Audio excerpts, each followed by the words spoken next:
부활의 기쁜 날입니다. 우리가 찬양하고 또 예배하는 이 모든 것들이 하나님께 기쁨과 감사로 나아가는 특별한 그런 날이겠죠.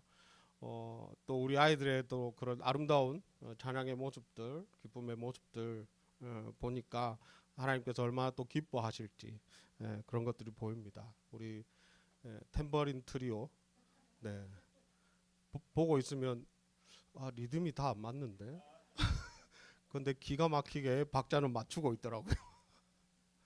우리 율동팀 친구들도 이제는 조금 삐죽삐죽하고 약간 부끄러워하던 모습들이 있었는데 이제 자신감이 하늘을 찌르는 것 같습니다. 팔을 그냥 아주 있는 대로 쭉쭉 뻗어가지고 예준이는 수영을 배운다더니 더 팔을 잘 뻗게 수영 하루 배웠지? 팔을 쭉쭉 뻗는데 아주 너무 막 힘차게 자신 있게 해서 좀 좋습니다.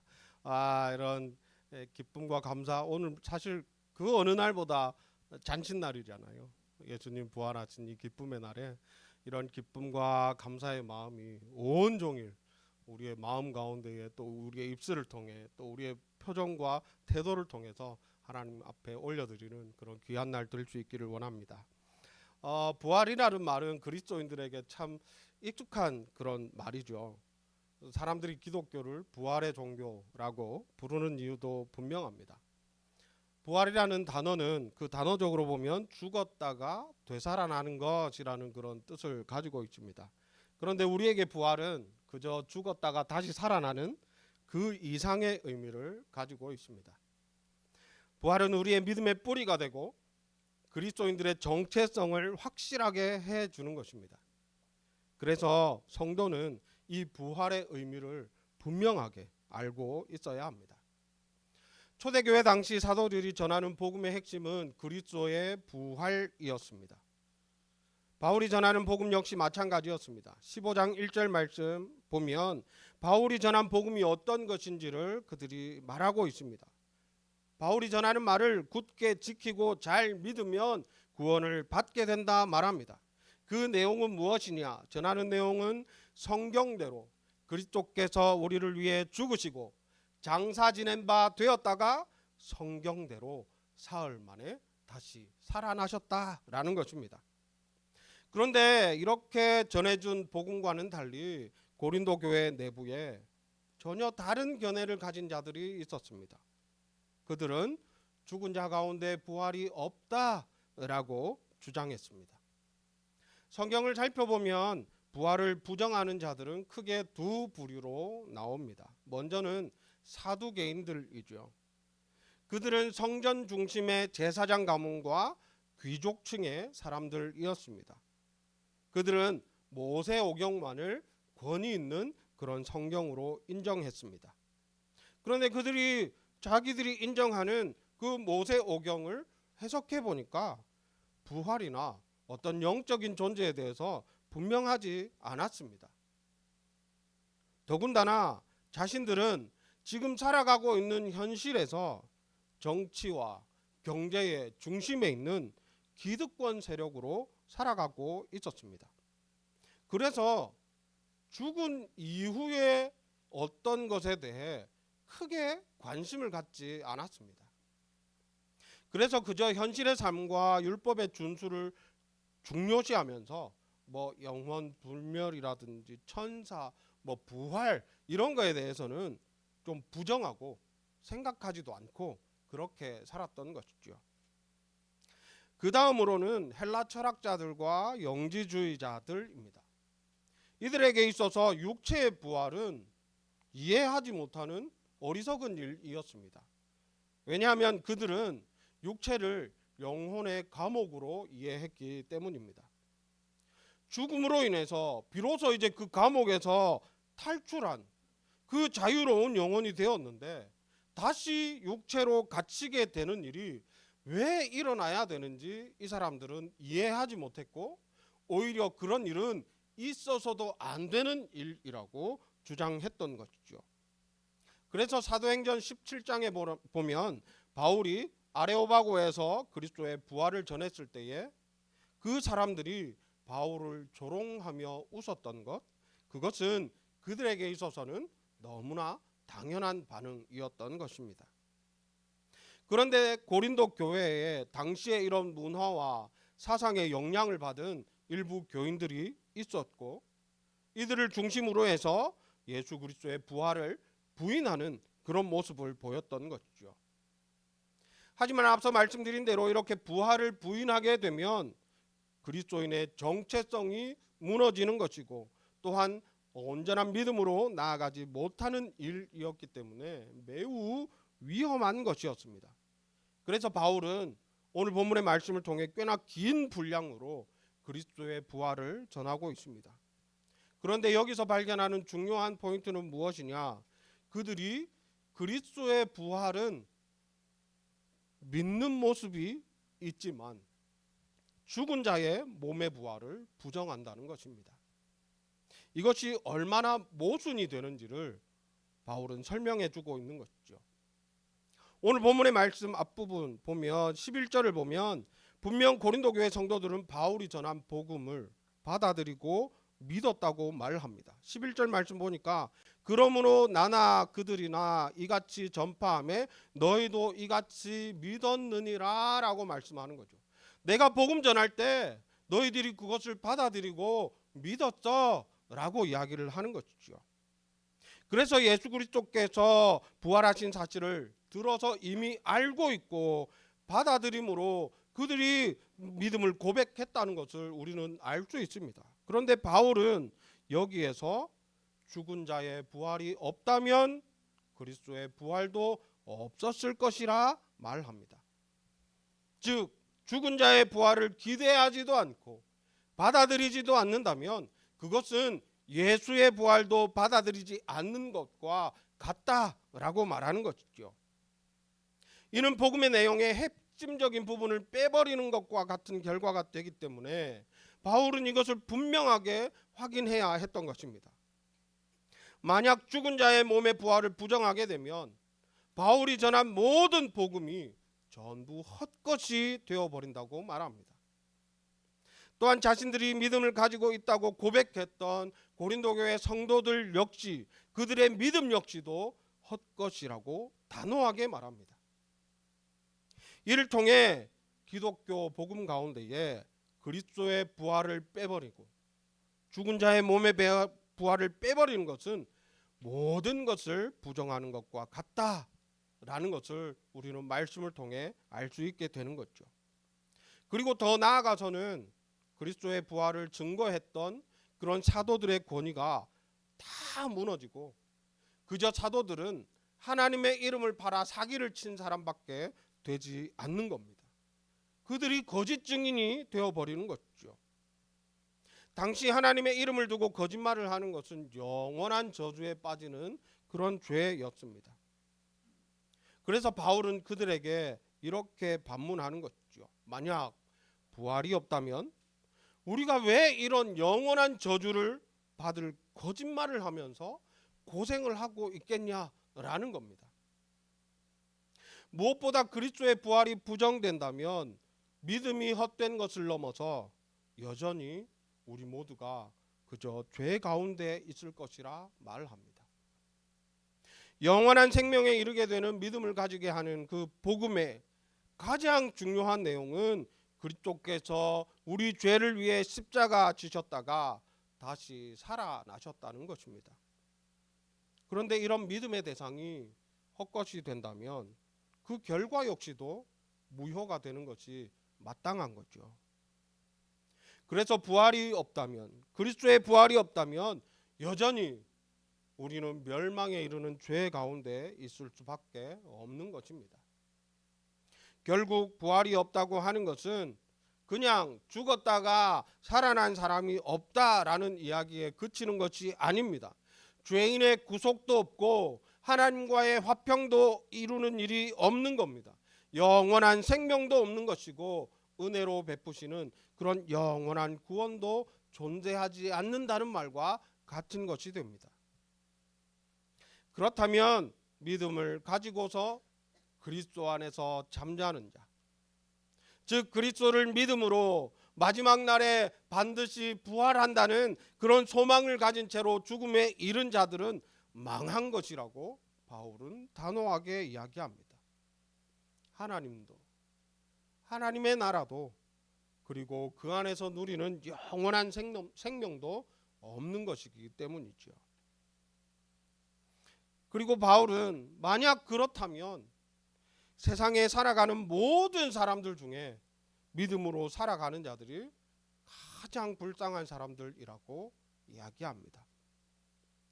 그리스도 안에 믿음으로 살아가는 자들이 가지는 그런 소망이 그저 현실의 삶에서 잘 먹고 잘 사는 것에만 있다면 얼마나 그 삶이 허망한 것인가, 그렇게 말하는 것이죠. 믿는 자들의 소망은 육체의 죽음으로 사라지는 것이 아닙니다. 오히려 육체의 죽음은 더 큰 소망으로 나아가는 그런 과정일 뿐인 거죠. 그 영원한 나라를 소망하며 복음으로 살아가는 그런 현실의 어려움을 참고 견디는데 그 소망을 산산이 무너뜨린다면 그보다 더 비참하고 불쌍한 자들이 어디 있겠습니까? 그렇다면 고린도전서 15장 32절의 말씀과 같이 그저 우리는 내일 죽을 터이니 먹고 마시자, 내일이 없고 소망이 없는 그런 인생으로 그저 현실에 살아가는 나의 쾌락과 욕심을 따라 살아가는 삶에 집중하는 그런 삶밖에 되지 않는 거죠. 그 삶이 얼마나 허무하고 허망하겠습니까? 그럼 바울은 과연 예수님의 부활, 육체의 부활이 어떤 의미가 있어서 이렇게 간절하고도 단호하게 이런 부활에 있음을 인정하라고, 받아들이라고 그렇게 말하고 있는 것일까요? 부활은 먼저 하나님의 크신 능력을 증거하는 것입니다. 성경의 첫 시작은 하나님의 전능하심을 드러냅니다. 태초에 하나님이 천지를 창조하시니라. 무에서 유를 창조하시는 크신 능력의 하나님이시기에, 우주와 만물을 창조하신 그런 능력 있는 하나님이시기에 우리가 마땅히 믿을 만한 분이 되는 겁니다. 죽은 자를 다시 살리시는 능력이 있는 분이시기에 우리가 예배하는 것이죠. 하나님의 전능하심은 우리가 하나님을 믿고 섬기며 예배하는 큰 이유가 됩니다. 예레미야 32장 17절 말씀입니다. 주 여호와여, 주께서 큰 능력과 표심팔로 천지를 지으셨사오니 주에게는 할 수 없는 일이 없으시니이다 라고 말씀합니다. 하나님은 모든 것을 할 수 있는 분입니다. 이 무한한 능력으로 하나님께서는 무덤에서 예수 그리스도를 일으키신 것이죠. 또한 예수님의 부활은 예수님께서 하나님의 아들 되신다는 사실을 증명해 주는 것입니다. 유대인들은 예수님을 메시아로 인정하지 않았습니다. 그래서 예수님을 죄인 취급하며 그저 십자가에 매달아 버렸습니다. 하지만 예수님은 다시 살아나셨고 수많은 사람들에게 그 모습을 보이셨습니다. 이를 통해 예수님께서 하나님의 아들이시고 그토록 기다렸던 참 메시아이신 것이 증명되는 것이지요. 로마서 1장 4절 말씀입니다. 우리 함께 읽겠습니다. 시작.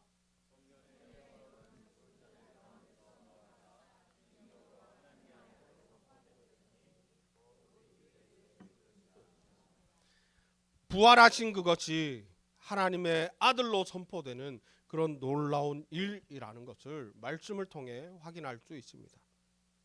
그리고 예수님의 부활은 하나님의 말씀이 진리라는 사실을 입증합니다.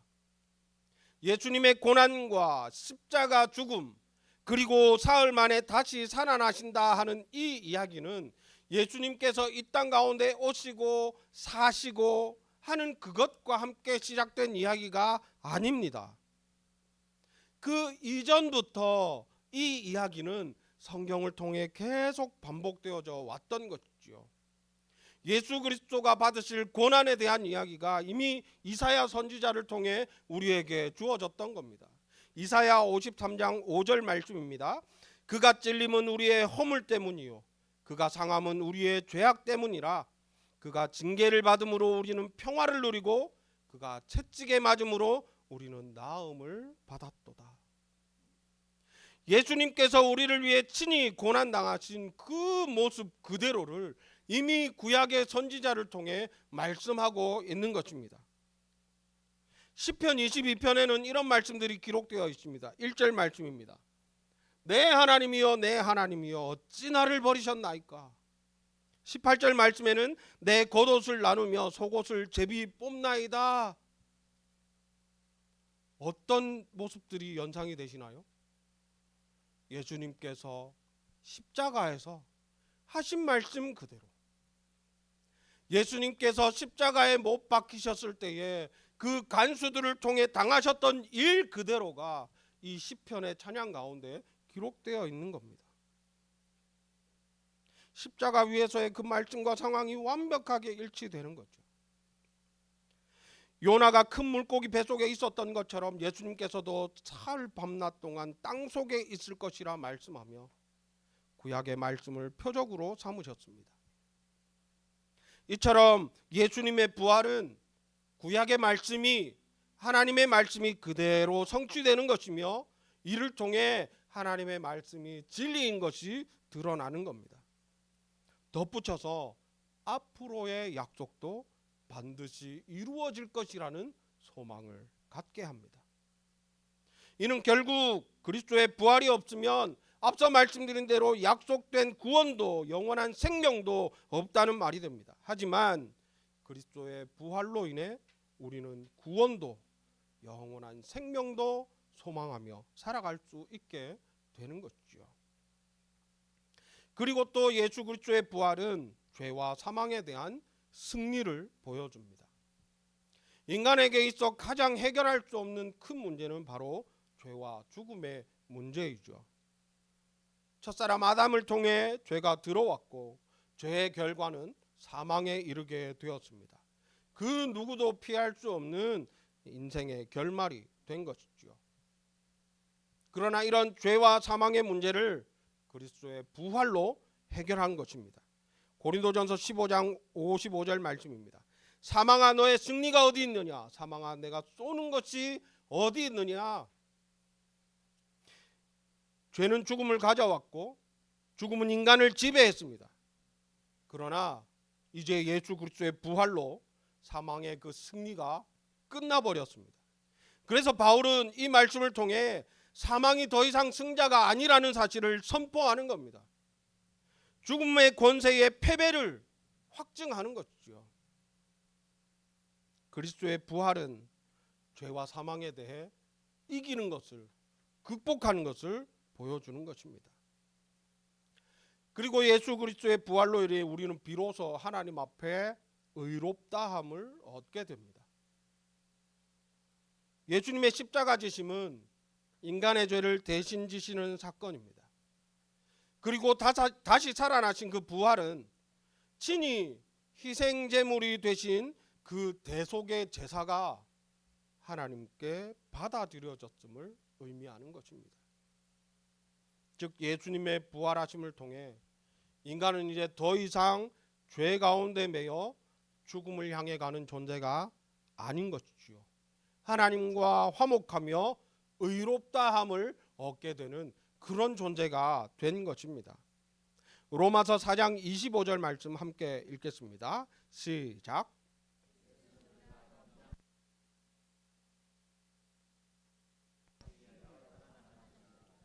분명 우리의 죄 때문에 그 생명을 내어 주셨지만 우리를 의롭다 하시기 위해서 다시 살아나셨다고 말씀하고 있는 겁니다.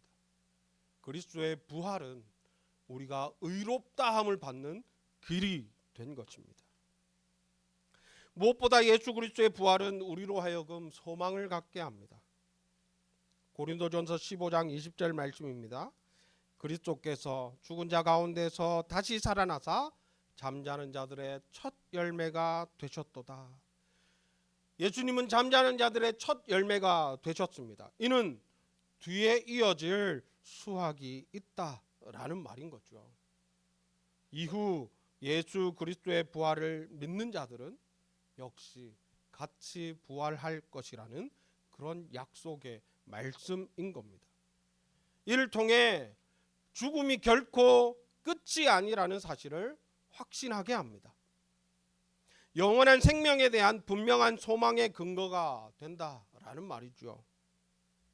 이것은 그저 나중에 죽어서 가게 될 하나님 나라에 대한 소망으로 그치지 않습니다.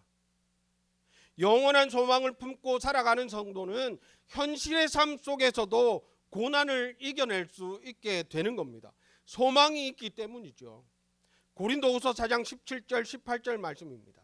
우리가 잠시 받는 환난에 경한 것이 지극히 크고 영원한 영광에 중한 것을 우리에게 이루게 함이니 우리가 주목하는 것은 보이는 것이 아니요 보이지 않는 것이니 보이는 것은 잠깐이요 보이지 않는 것은 영원함이라. 우리는 현실의 삶을 그저 살아가는 그런 인생이 아닙니다.